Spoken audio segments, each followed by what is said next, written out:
दोस्तों कैसे आप सभी, मैं आशा करता हूँ आप सब थे। जैसे कि आप सभी को पता है आज के दिन जानते हैं बहुत ही इमर्जिंग फैक्ट और नॉलेज। तो चलिए मैं शुरू करते हैं। आज भी जानेंगे बहुत ही इमर्जिंग फैक्ट और नॉलेज, मतलब जो कि हम लोग ये फैक्ट और नॉलेज एक हिसाब से कर सकते हैं। जैसे वैसे तो एक हिसाब से नोट्स है, रिवीजन है, जो कहिए इसको। हम लोग जो है विद्युत पाठ पढ़ चुके हैं, तो उसमें हम लोग जो जो इंपॉर्टेंट है, बहुत ही इंपॉर्टेंट है, तो सब में थोड़ा चर्चा करेंगे। ठीक है, तो जो जो जाने थे वही सबको रिवाइज करेंगे, ताकि हम लोग को नोट करने में आसानी हो और समझने में, और परीक्षा के लिए भी इंपॉर्टेंट हो सकता है। ठीक है, चलिए वीडियो को शुरू करते हैं। डिस्क्लेमर, आज हम इस वीडियो में विद्युत पाठ का रिवीजन करते हुए बताई गई नोट्स पर विशेष ध्यान देंगे, जो कि किसी वजह से छूट गई हो तो नोट कर सके और परीक्षा की तैयारी बेहतर ढंग से कर सके और दूसरों से बेहतर अंक प्राप्त कर सके और अपनी गौरव को बढ़ा सके, जिससे हम औरों की तुलना कम परेशान होंगे और मस्ती भी कर सकेंगे और हम खुशी से एग्ज़ाम देंगे तो रिजल्ट भी अच्छे होंगे।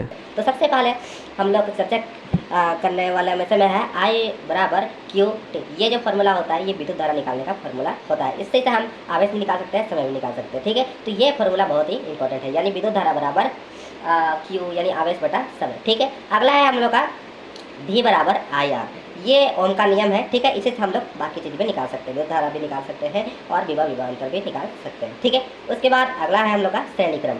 श्रेणी क्रम में हम लोग क्या करते हैं कि आर एस निकालने के लिए, यानी आर निकालने के लिए हम लोग प्रतिरोध निकालने के लिए क्या करते हैं, R1 plus R2 plus R3 श्रेणी क्रम होगा। तो ठीक है, अगला हम लोग देखेंगे पाँच क्रम। तो पाँच क्रम में क्या होता है, आर निकालने के लिए हम लोग क्या करना होता है, 1/RP बराबर क्या होता है, 1/R1 plus 1/R2 plus 1/R3। उसके बाद क्या करना रहता है, ये 1 में है तो हम लोग क्या करना रहता है, इसको पलट देना रहता है लास्ट में। ठीक है, आर निकल जाएगा। उसके बाद अगला है हम लोग का वो है W बराबर H बराबर I² RT।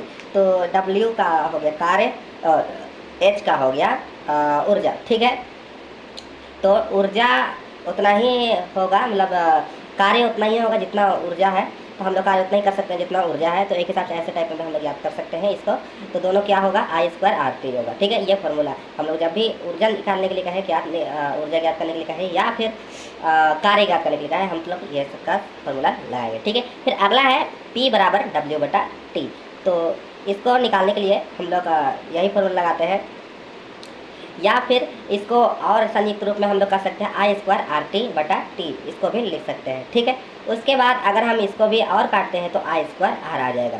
तो यही हम लोग का फॉर्मूला बन जाता है, जो कि थोड़ा कठिन लगता है। ठीक है, तो इसको भी हम लोग को अधिक से अधिक प्रैक्टिस करना होगा। तो पहले अभी नोट ही कर लीजिए। ठीक है, तो उसके बाद अगला है V बराबर W बाई Q। ठीक है, ये भी इंपॉर्टेंट है। V मतलब जानवे करते हैं, विभव या विभवांतर जो कहिए बराबर है W बटा Q। ठीक है, तो ये यही मान हम लोग यहाँ बैठा देंगे, तो क्या हो जाएगा, P बराबर V² R हो जाएगा। ठीक है, तो अब हम लोग देखेंगे इससे संबंधित में। अब देखिए P बराबर I² R से संबंधित देखिए कुछ डाटा दिया गया है, तो ये सबको भी नोट कर लीजिए। ठीक है, बाद में हम लोग समझेंगे अच्छी तरह से, लेकिन अभी के लिए नोट कर लीजिए। तो सबसे पहले हमें इसमें दिक्कत होगा, हमें वैसे तो आप सभी को समझ में नहीं आ रहा होगा, लेकिन अगर इस चीज़ को याद कर लीजिएगा, रट लीजिएगा, एक हिसाब से याद कर लीजिएगा पहले तो ना, तो और आसानी होगा। अगर आप ये सब का P क्या होता है, W क्या होता है, I क्या होता है, ये सब थोड़ा डिटेल में जानने का प्रयास कीजिएगा, थोड़ा सा फंस जाइएगा। तो इसलिए पहले नोट कर लीजिएगा, लेकिन टेंशन मत लीजिए, मैं बाकी सब का भी बता देता हूँ। तो देखिए I जो हम लोग बोले थे वो धारा है, आवेश जो बोले थे वो Q है, Q जो है वो आवेश है, ऊष्मा है वो H है। ठीक है, H जो बोले थे ऊष्मा है, और W जो बोले थे वो कार्य है, और W बोले थे, देखिए ऊर्जा को हम लोग W से भी कर सकते हैं, दोनों बराबर होता है। तो W नहीं भी है तो हम लोग कर सकते हैं। ठीक है, मतलब ऊर्जा और कार्य के लिए, दोनों के लिए हम लोग W को यूज कर सकते हैं। वैसे P भी किया जा सकता है, लेकिन हम लोग क्या करते हैं, W ही कर देते हैं। ठीक है, अगला है प्रतिरोध। प्रतिरोध के लिए हम लोग R लेंगे, यानी R निकालना है मतलब प्रतिरोध निकालना है। ठीक है, फिर अगला है विभव विभवांतर, इसको हम लोग संकेत में भी लेते हैं। ठीक है, और इसमें सबसे महत्वपूर्ण है इसका SI मात्रक। धारा के निकालना है, विद्युत धारा का SI मात्रक तो A होगा, आवेश का SI मात्रक निकालना है C होगा, ऊष्मा का SI मात्रक निकालना है W होगा, कार्य का SI मात्रक निकालना है जूल। ठीक है, और ऊर्जा का भी जूल होता है, प्रतिरोध का ओम होता है, ओम का साइन थोड़ा सा यम बनाना मुश्किल हो जाएगा टाइपिंग करके, तो आप बना लीजिएगा। ठीक है, चाहे आप देख सकते हैं स्क्रीन पर आ रहा होगा हमने जो लिखा है। ठीक है, ये इस तरह से होता है। फिर अगला देखिए विभव विभवांतर, इसका तो VA होगा। ठीक है, SI मात्रक।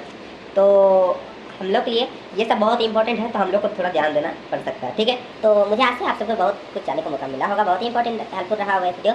तो वीडियो में अंत तक बने रहने के लिए आपका बहुत बहुत धन्यवाद। हम सभी आशा उम्मीद करेंगे आप सभी को पसंद आया होगा। ठीक है, तो कोई दिक्कत नहीं होगी तो कमेंट करिएगा, हम लोग ऐसे ही मिलते हैं, आपके साथ मिलते हैं। Take care.